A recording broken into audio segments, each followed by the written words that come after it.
C'est l'histoire d'un combat de titans. Un combat qui oppose le cachalot, l'un des plus grands prédateurs de la planète, au calamar géant, le diable des profondeurs. Le prédateur et sa proie. Une équipe de biologistes marins mène l'enquête. Il est parti. Leur mission? Découvrir comment à 400 mètres de profondeur, les cachalots chassent les calamars géants. Mais qu'est-ce qu'il fait? On est touché! Cette expédition ne sera pas de tout repos. Les scientifiques vont devoir s'aventurer dans les profondeurs des abysses. C'est la condition pour étudier cette traque hors du commun.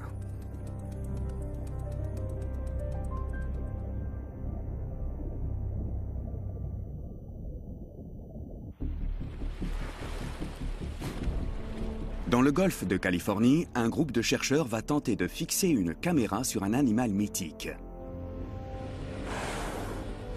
Le grand cachalot. Sa proie préférée, le calamar géant. Un énorme céphalopode vif comme l'éclair. La chasse a lieu à plusieurs centaines de mètres de profondeur. Personne n'y a jamais assisté. C'est l'un des grands mystères de la nature. Le filmer serait une avancée considérable. C'est bon, c'est bon, c'est bon. Avance un peu plus. Avance un peu plus. La tâche ne va pas être facile. Il faut que ça tienne. Mince. Ça ne marche pas notre truc. Ça ne marche pas du tout. On était parfaitement placés, c'est trop bête.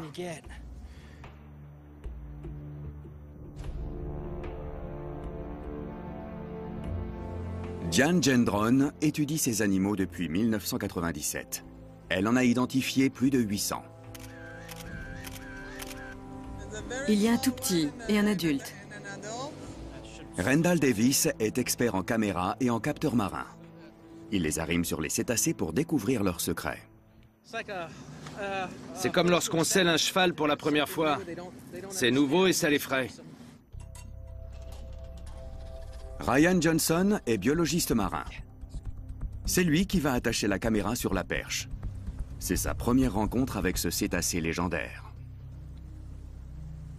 Ce sont les plus grands prédateurs des océans. On a beaucoup de chance de pouvoir les approcher d'aussi près. Leur quête est aussi dangereuse que celle du capitaine Ahab dans l'histoire de Moby Dick d'Herman Melville.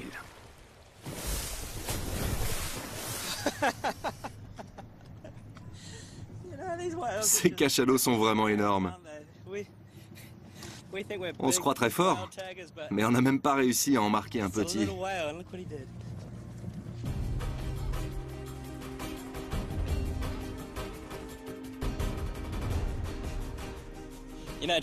Je rêve depuis toujours de participer à ce genre de mission.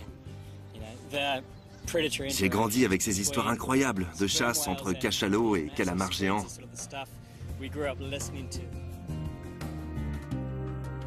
Le golfe de Californie est un vrai paradis pour les cétacés. Les recherches vont se concentrer autour d'une petite île, San Pedro Martyr. L'équipe a une semaine pour localiser et marquer à la fois les cachalots et les calamars géants.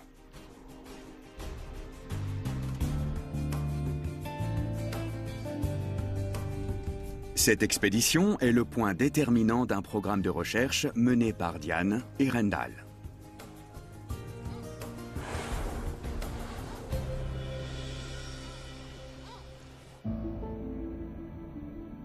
Il y a quelques mois, les scientifiques ont équipé 5 cachalots de capteurs électroniques. Ils ont enregistré leurs déplacements, la profondeur et la température de l'eau. C'est Bill Gilly qui a marqué plusieurs calamars géants. La compilation des données a fait surgir une énigme. Les céphalopodes passent toute la journée à 400 mètres de profondeur. Et le soir, ils remontent vers la surface. Les cachalots adoptent un autre comportement. Ils plongent de jour comme de nuit à cette profondeur. C'est leur zone de chasse. Mais qu'est-ce qui pousse les cachalots à chasser par 400 mètres de fond plutôt que d'attendre la nuit que les calamars remontent? Pour répondre à ces questions, les scientifiques ont décidé d'installer une caméra sur le dos d'un cachalot. L'avantage des données visuelles, c'est qu'elles nous permettent d'appréhender les subtilités du comportement des animaux. Sans elles, ce serait incompréhensible. Rendall attend beaucoup de cette nouvelle technologie.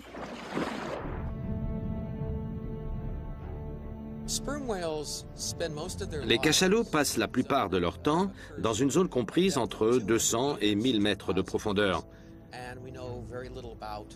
On sait très peu de choses sur la faune qui y vit. Mais c'est là que les cachalots chassent leurs proies.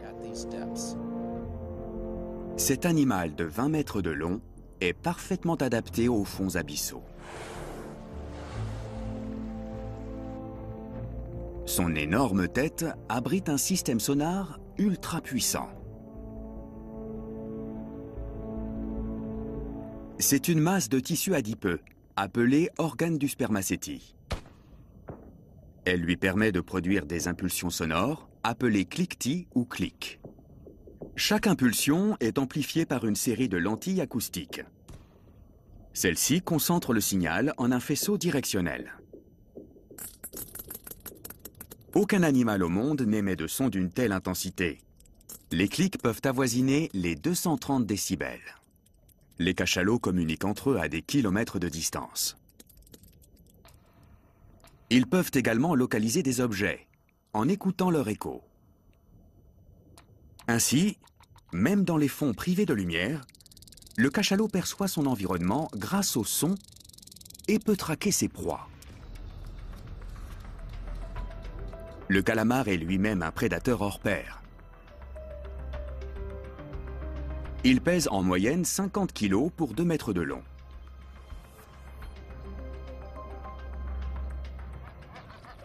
Bob Cranston est caméraman spécialisé dans la prise de vue sous-marine. Il va aider l'équipe à trouver des calamars géants. Il les filme depuis 10 ans. Ce sont des prédateurs très agressifs. Ils n'hésitent pas à venir vous suçoter les jambes et il faut les repousser très fermement. S'il y en a plusieurs, c'est assez dangereux. Ils sont parfaitement adaptés aux profondeurs. Leurs yeux sont sensibles à la lumière polarisée. Ils voient dans le noir le plus total. Les calamars géants se déplacent en expulsant violemment l'eau à travers un entonnoir musculeux. Ce sont des animaux extrêmement rapides. Comment les cachalots font-ils pour les attraper? La caméra nous permettra peut-être de le découvrir. L'idée, c'est de placer cette caméra de manière à voir au-dessus de la tête de l'animal. Elle permet de le suivre pendant qu'il chasse, qu'il capture ou dévore ses proies. C'est pratiquement l'unique moyen de savoir ce que font les animaux qui plongent à ces profondeurs. Rendall a déjà fixé des caméras sur le dos de requins-baleines. Il a ainsi découvert qu'ils attirent les petits poissons et leurs prédateurs.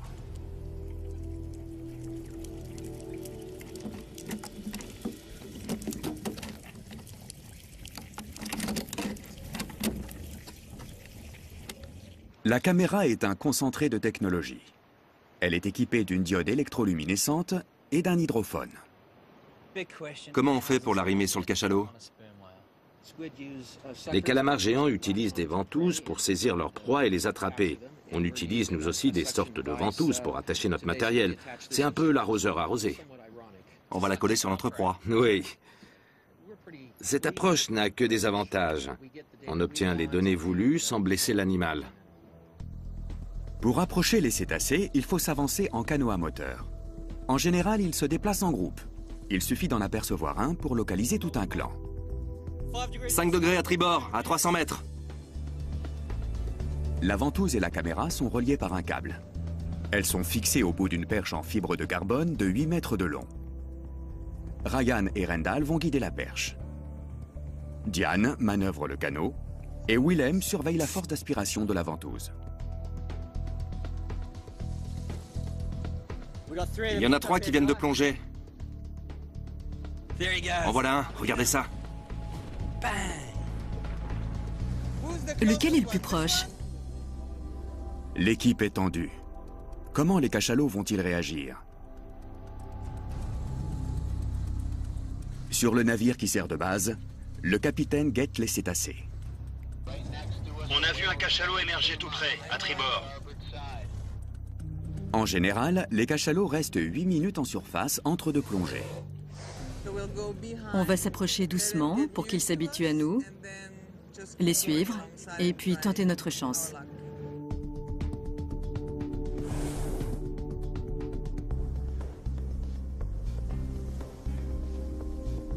On est prêt? Je pense que oui. C'est bon pour toi? Reste là.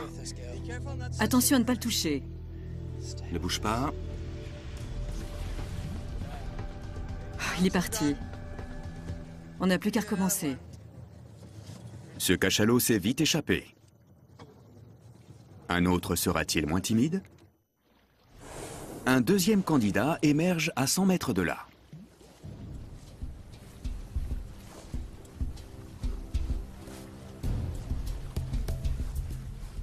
On est prêt? Ne bouge pas. Reste avec nous. Reste avec nous. On peut y aller. Ne bouge pas. Vas-y vite, vite, vite!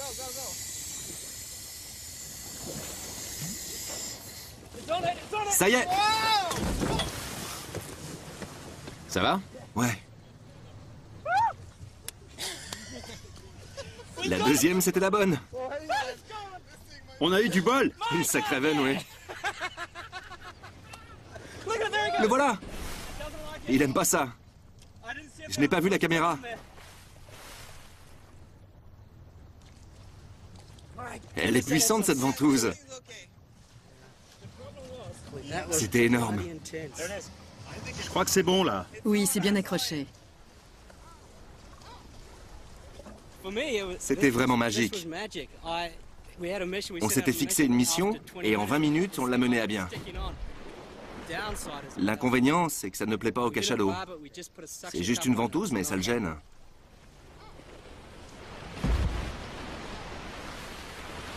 Oui, c'était un sacré stress.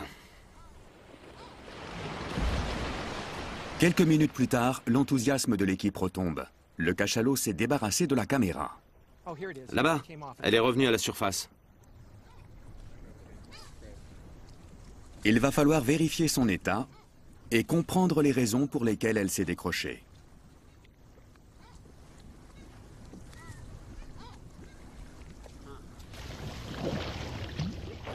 Il faut revenir à bord pour vérifier que la ventouse fonctionne. L'équipe découvre aussi que l'opération n'est pas sans risque. J'ai eu peur qu'on soit renversé. J'ai cru que Ryan avait été touché, qu'il avait reçu un coup sur la tête, alors j'ai agrippé son t-shirt pour le retenir. Heureusement, il avait juste perdu l'équilibre. Mais on a eu chaud. C'est pas très agréable. La queue du cachalot est arrivée sur Rendal et moi à une vitesse foudroyante. Si on avait réagi quelques centièmes de seconde plus tard, je ne sais pas ce qui serait passé. Il faut qu'on revoie notre plan d'approche et qu'on se montre plus prudent. On a tendance à oublier à quel point ces animaux sont puissants. Bob Cranston, lui, est bien conscient du danger. Quand on nage avec les baleines, il y a une zone de danger que j'appelle l'arc de la mort. C'est l'intervalle qui sépare la nageoire pectorale de la queue. Si vous vous retrouvez entre la pectorale et la queue, et que celle-ci fouette l'eau d'un mouvement latéral, elle peut vous arracher la tête, vous briser la poitrine ou vous casser les côtes. Bref, vous faire passer un sale quart d'heure. C'est ça l'arc de la mort. Ça ne va pas être facile de trouver un autre cachalot. On va en trouver près de l'île, c'est sûr et certain. San Pedro Martyr est une île volcanique. Les eaux qui l'entourent comptent parmi les plus riches du monde. Cet océan est très prolifique parce qu'il est froid. L'eau froide contient plus d'oxygène. En plus, le coefficient de marée est très puissant. Avec le mouvement de la mer, les nutriments sont remués 2 fois par jour.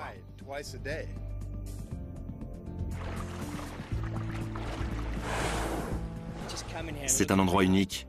On sent une énergie, une activité débordante.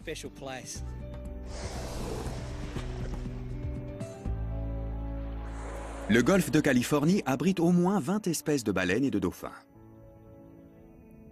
On peut y apercevoir de grands bancs de globicéphales ou baleines pilotes. Les baleines bleues et les baleines grises viennent se reproduire ici. Et les dauphins pullulent. Une aubaine pour les spécialistes des mammifères marins. Diane passe énormément de temps en mer. Elle cherche à comprendre la place des baleines dans cet écosystème.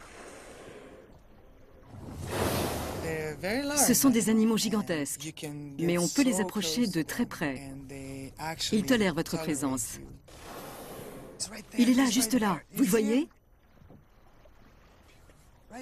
Regardez, on voit sa mâchoire inférieure. Elle est toute blanche.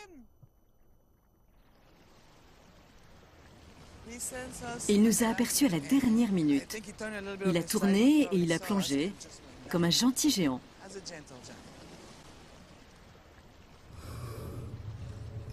On sait très peu de choses sur eux. La moindre découverte est un événement. Les cachalots sont très nombreux dans le golfe, plus d'1 millier.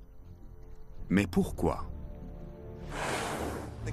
Il y a une forte concentration de calamars géants dans cette zone. C'est sans doute pour cela qu'on trouve autant de cachalots dans le golfe.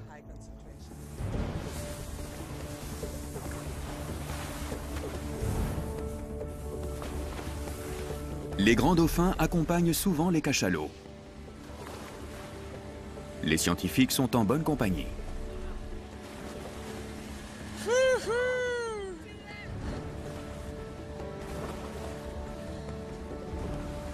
Il a fait un saut périlleux. Diane veut examiner la composition chimique de la peau des cachalots. Elle saura ainsi ce qu'ils mangent. C'est parfait là. C'est le bon moment. Les cachalots muent régulièrement. Ryan a de la chance. C'est lui qui va aller ramasser des échantillons de peau. C'est la première fois que je vais plonger avec des cachalots. Je suis très content, mais c'est quand même un peu angoissant. Ce sont de gros animaux.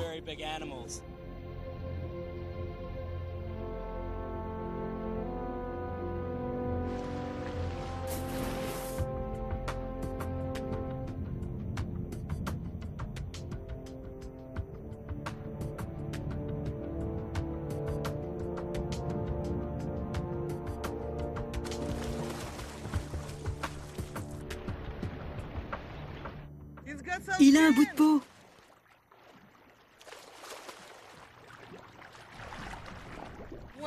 Et un gros morceau en plus. C'est formidable, Ryan. Je l'ai approché par derrière. C'était super. C'est parfait. Parfait. C'était génial de nager avec eux. J'ai sauté et j'ai suivi 2 ou 3 individus. Il y avait même un petit. C'est un sentiment indescriptible. C'est incroyable. Voilà à quoi ressemble la peau de cachalot. Elle est très sombre et très dure. On va analyser ce bout de peau. Il nous permettra de savoir si leur régime alimentaire a changé. D'après les recherches de Diane, cette population de cachalots se nourrit presque exclusivement de calamars géants. Un grand mâle peut en dévorer 350 en une journée. Il faut approcher les mâles avec prudence. Ils sont 2 fois plus gros que les femelles. Et ils peuvent se montrer agressifs. Je ne sais pas comment il va réagir. C'est un peu dangereux. C'est un grand mâle, comme dans Moby Dick. Très vite, le cétacé les détecte.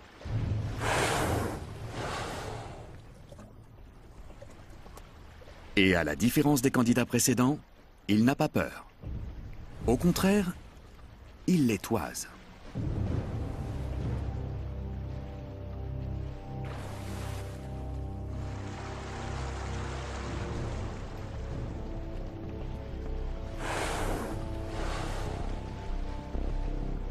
Le monstre de 30 tonnes se dirige vers eux. Qu'est-ce qu'il va faire? On te regarde, c'est tout. C'est un grand individu. Il mesure plus de 20 mètres de long.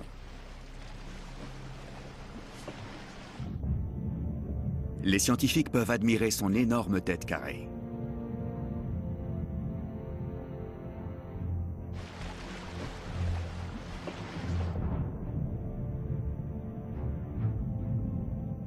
La peau des cachalots est très caractéristique.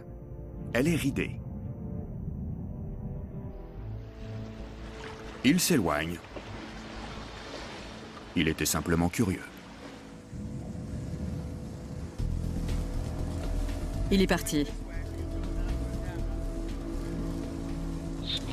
À tribord.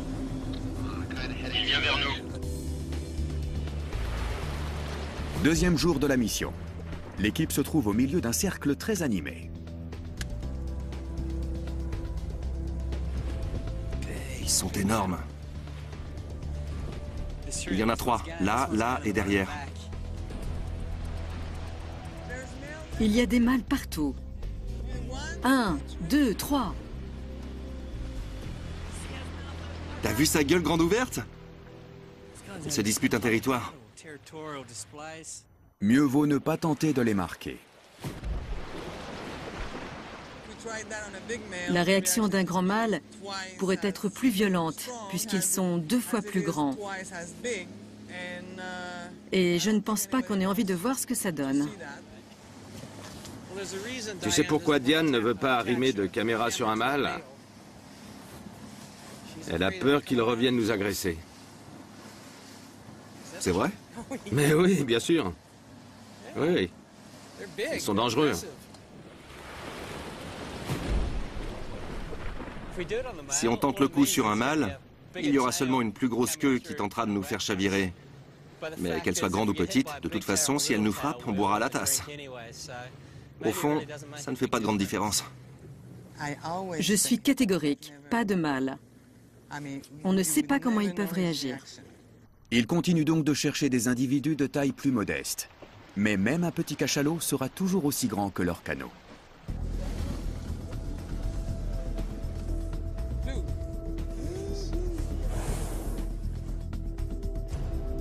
Tu es prêt? Prêt.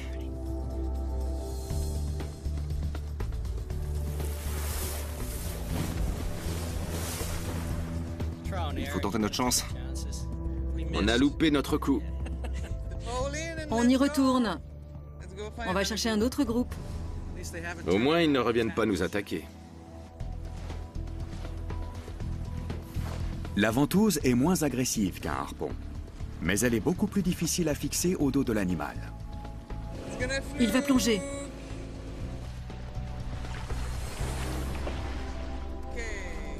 C'est la dernière chance de la journée. Avancez. Avancez. Attention. On réessayera demain.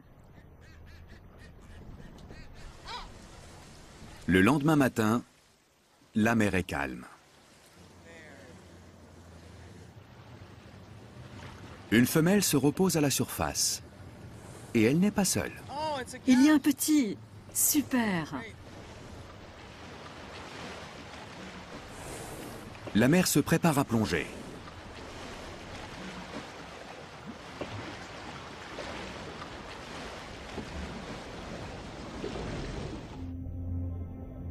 Elle part pêcher dans les profondeurs. Son petit va rester seul pendant une 40aine de minutes. C'est une chance pour l'équipe. Les petits cachalots sont souvent curieux et joueurs. Leur instinct les pousse à suivre tout ce qui ressemble de près ou de loin à un cachalot adulte.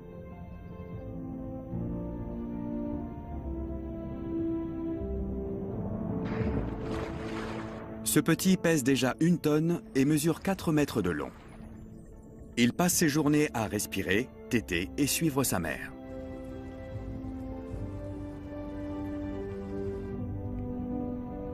La mère et son petit rejoignent maintenant le groupe. Mais il se produit quelque chose d'inhabituel. Les cachalots se rapprochent pour nager de concert. Diane a déjà vu ce type de comportement. En voilà un autre. Ils vont se grouper pour nager tous ensemble. C'est une façon de se retrouver. C'est un moment privilégié.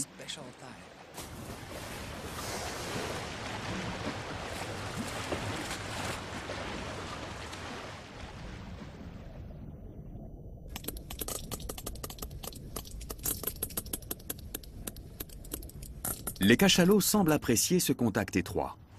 Ils roulent les uns sur les autres. C'est un véritable concert de clics. L'un de ces sons s'appelle coda. Ce sont des séquences de 3 à 20 clics. Ils servent à communiquer avec les autres membres du groupe.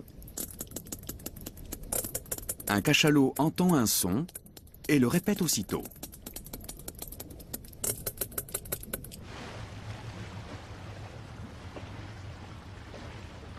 Les scientifiques ont analysé ces séquences. Ils ont découvert que leur schéma correspondait à celui d'une conversation. Que se disent-ils? On l'ignore encore. Ils ont envie de jouer. Regardez-les.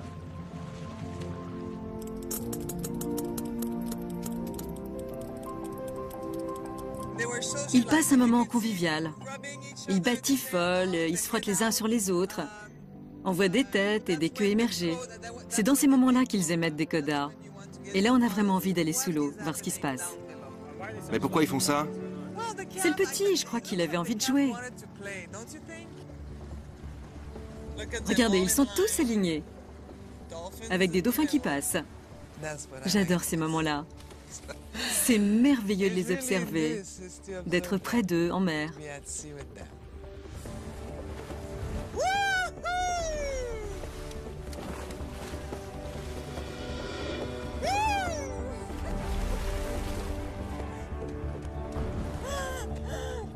C'est le bonheur ce matin. Après 5 jours de pratique, l'équipe a mis au point une méthode d'approche efficace. Attends. Reste à trouver le bon cachalot. Plus près de la tête, encore. Non. Allez!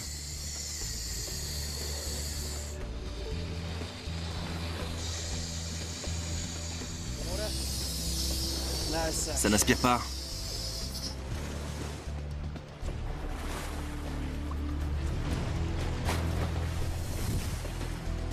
Ça y est! Non, elle s'est détachée. Mince. L'équipe est fatiguée. La perche elle-même commence à montrer des signes de faiblesse. Elle est cassée.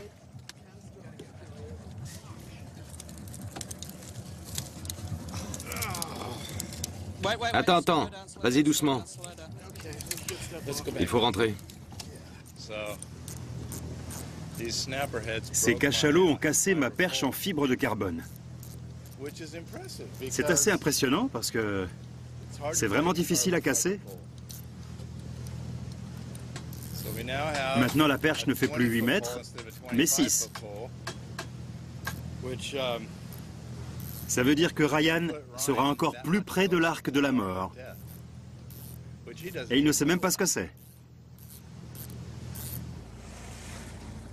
La perche brisée n'est pas la seule surprise de la journée. Il se passe quelque chose près de la surface. Des centaines de mouettes plongent dans l'eau. C'est un immense banc de sardines. Bob veut filmer cette intense activité.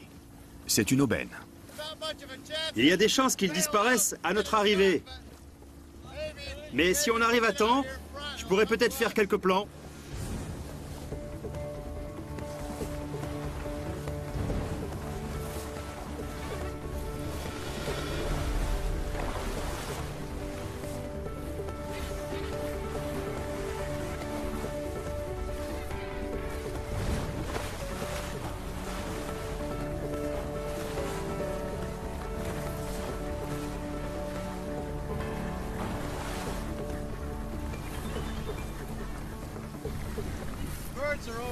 Les oiseaux sont juste au-dessus du banc.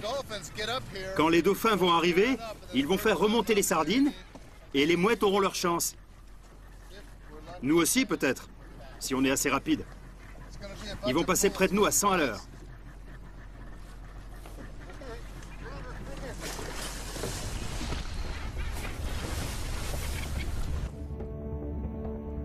Les dauphins ont repéré les plongeurs.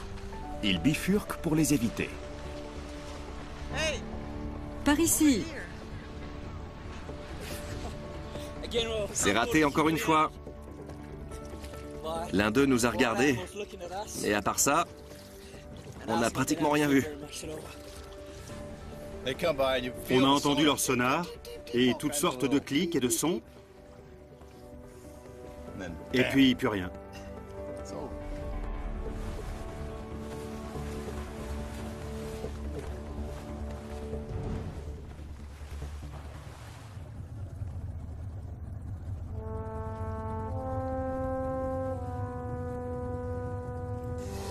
La nuit tombe. Bientôt, les calamars géants vont remonter à la surface pour se nourrir. Ryan veut équiper l'un d'eux d'un capteur. Mais pour cela, il faut d'abord l'attraper. Ça tombe bien, Bob est un expert. Un vrai pêcheur ne révèle jamais tous ses secrets, mais en voici quelques-uns. D'abord, on allume des torches. Et ça, c'est un leurre. Il est phosphorescent. Tu la charges à la lumière? Oui, on la charge à bloc. Et on la met à l'eau. Et voilà le bout de la ligne. Prends-la. Super. C'est ainsi que les Mexicains pêchent le calamar. Les calamars géants vivent dans les abysses. Même les plongeurs les plus expérimentés ne peuvent descendre à de telles profondeurs. La nuit, ils remontent en vaste banc de parfois plus d'1 millier d'individus.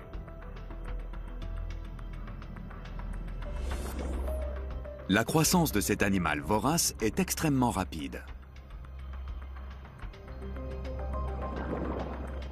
Bob s'est rendu compte qu'il était aussi très curieux. Ces calamars géants sont des machines à manger. Ils dévorent des poissons ou même leurs congénères. Bref, tout ce qui leur tombe sous les tentacules.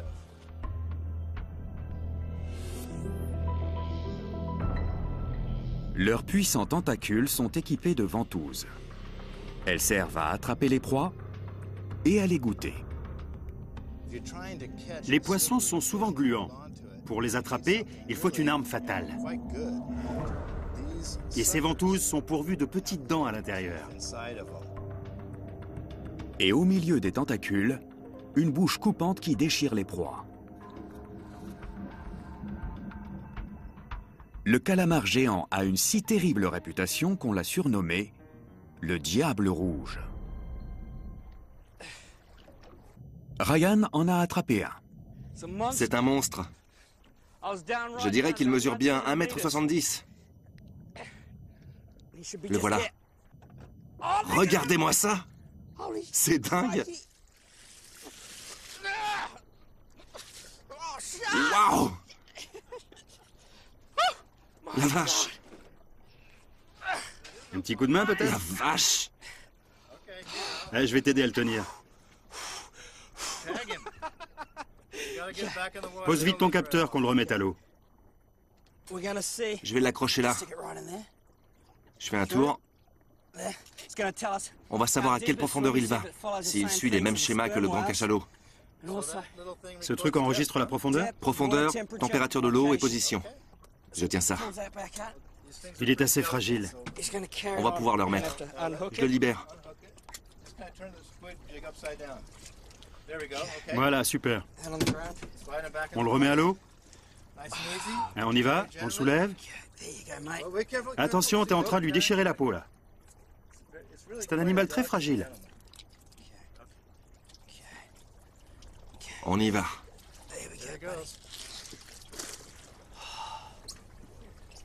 Allez, c'est parti. Il ondule, c'est bon.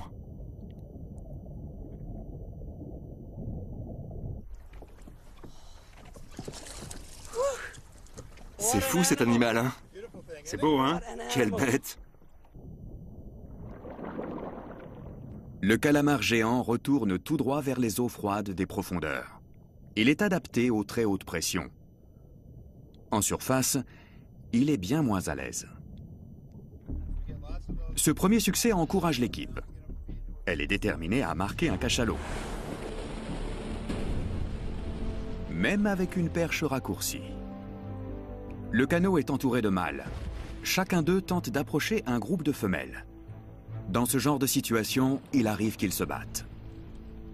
On y va tout doucement.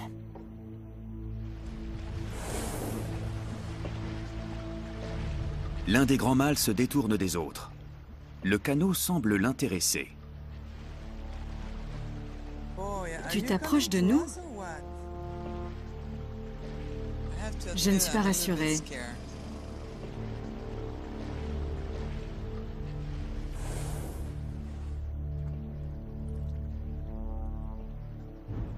Il vient droit sur nous.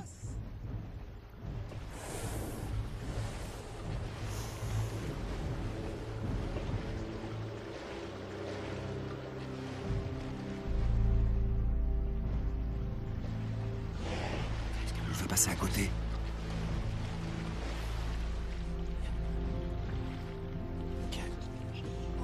Aïe, aïe, aïe. Ah non, mon Dieu. Oh. Mais qu'est-ce qu'il fait? Il nous a touchés. Non, non, non, ça va. Ça va? Il nous dit de nous éloigner, de partir, c'est tout. Il marque son territoire. Exactement. La queue est sous le canot. Ça t'est déjà arrivé? Non, mais j'en avais entendu parler. T'en avais entendu parler? Oui, mon Dieu. C'était incroyable. C'est fou, il s'est approché et il nous a poussés doucement, comme pour nous dire « restez à distance ». Il n'y a rien d'autre à dire.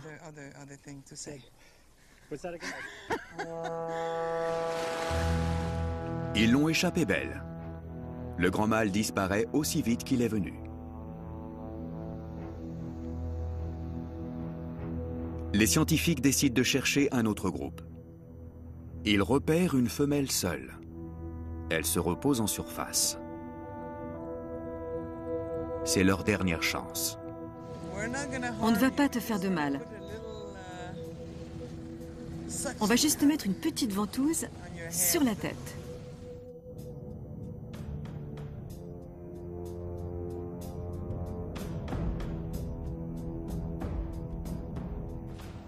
Encore quelques secondes.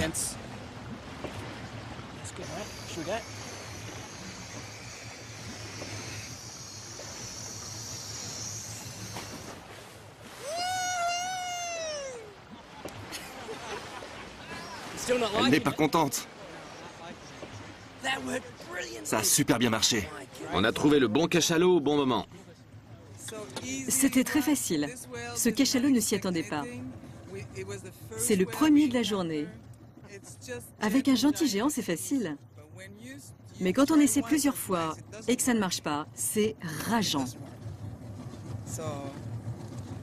Mais là, ça ne s'est pas décroché. Ouais, c'est génial. Bon, qu'est-ce qu'on fait maintenant, Rendal? On en équipe un autre. Non, avant ça, il faut localiser cette caméra. Elle a un émetteur satellite et radio. On pourra la récupérer dès qu'il remontera, d'ici 24 heures.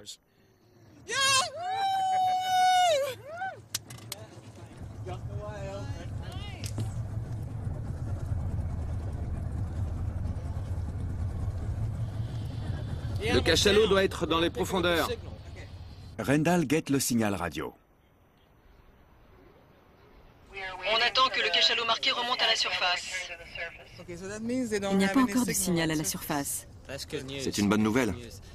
Si la caméra s'était détachée, elle serait remontée et son émetteur se serait déclenché. Si on n'entend rien, c'est qu'elle est sûrement encore fixée sur l'animal. 10 cachalots sont remontés. Ils forment un groupe compact. On voit bien qu'ils restent ensemble. Mais si on regarde de près, on remarque que certains sont face à face.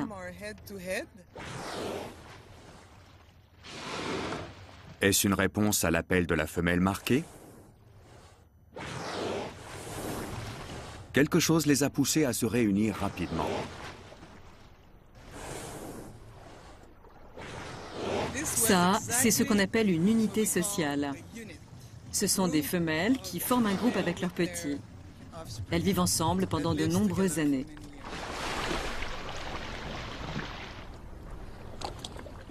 Quelques minutes avant le coucher du soleil, Diane repère la caméra. Là-bas. Ouais, je la vois. Elle est juste là. Elle s'est décrochée du cachalot.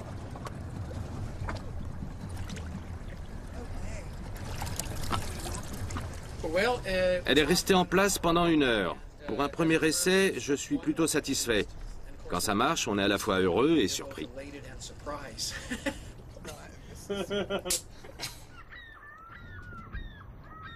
Tout le monde a hâte de voir les images enregistrées.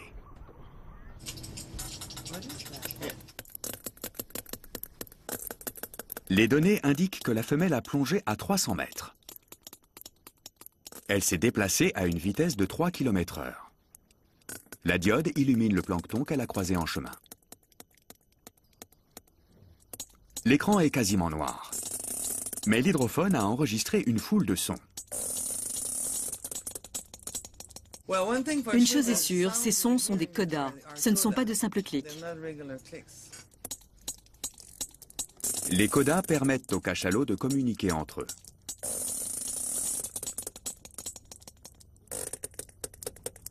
Le cétacé est ensuite remonté à la surface, vers la lumière.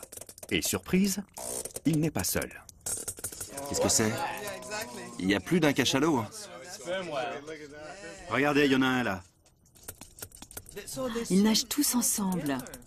Ils se tiennent très près les uns des autres. C'est magnifique. Il y en a un qui nage à l'envers. Il bouge à peine. On dirait qu'il plane. C'est bien filmé, hein. C'est fou, l'homme peut être remplacé par une ventouse. C'est incroyable. On en voit 5 dans le cadre. 6 même.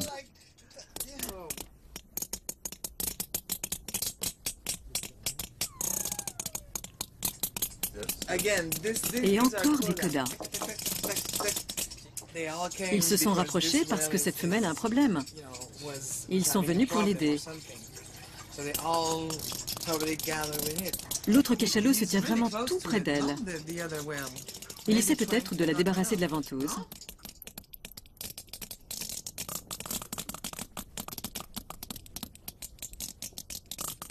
La caméra a eu le temps de filmer 1 heure.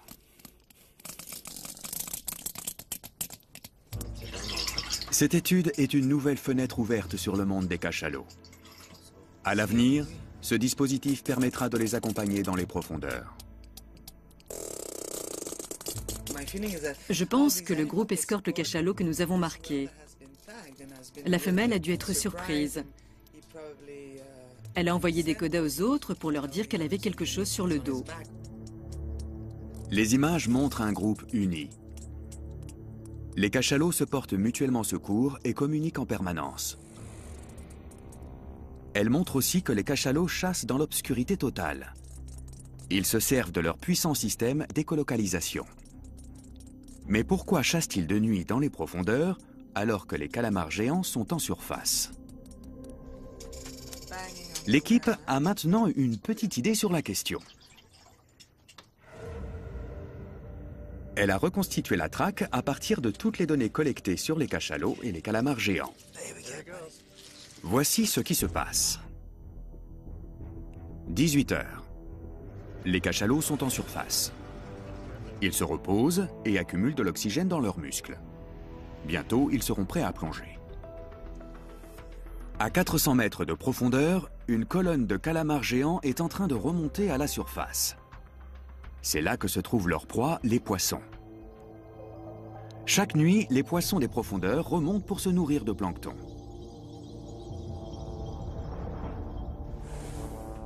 Le cachalot a passé 8 minutes en surface. Il prend sa respiration et plonge. Il descend droit vers les abysses. Il ne marque aucun arrêt en chemin.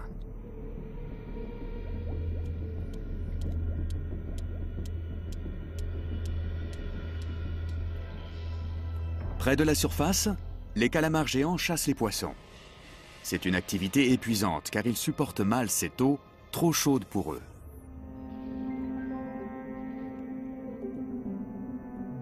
Les données montrent que les calamars géants redescendent à plusieurs reprises dans les profondeurs, sans doute pour se rafraîchir.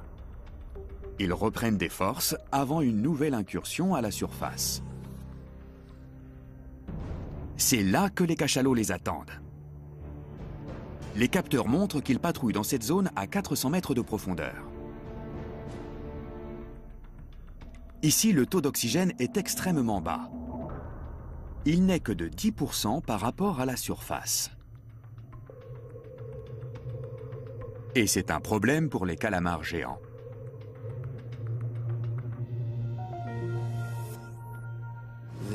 Les calamars géants sont d'ordinaire extrêmement rapides, mais le faible taux d'oxygène les rend peut-être moins vifs et plus faciles à attraper.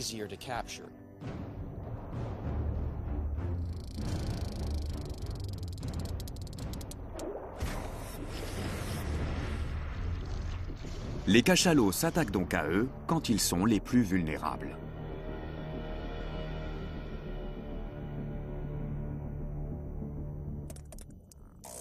Pour les scientifiques, ce film est une avancée considérable. Je vais conserver cette vidéo. Je vais la regarder encore et encore. Je suis bluffé par ce qu'on a recueilli. Je ne m'attendais pas à voir autant de choses. En regardant ces images, on se rend bien compte que ces animaux essaient de s'entraider. Ils forment une véritable famille. Ce sont des animaux merveilleux. Nous ne comprenons pas les sociétés qu'ils forment, mais on sait qu'ils ont besoin les uns des autres. Les scientifiques n'ont pas réussi à filmer des cachalots traquant les calamars géants comme ils l'espéraient. Mais leurs efforts n'ont pas été vains.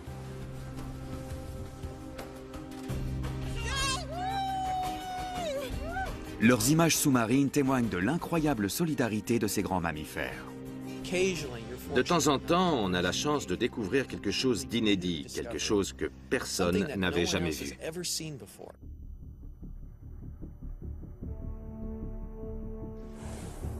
Un jour, peut-être, des caméras parviendront enfin à filmer cet incroyable combat abyssal entre cachalots et calamars géants. Mais pour l'instant, son déroulement demeure un mystère.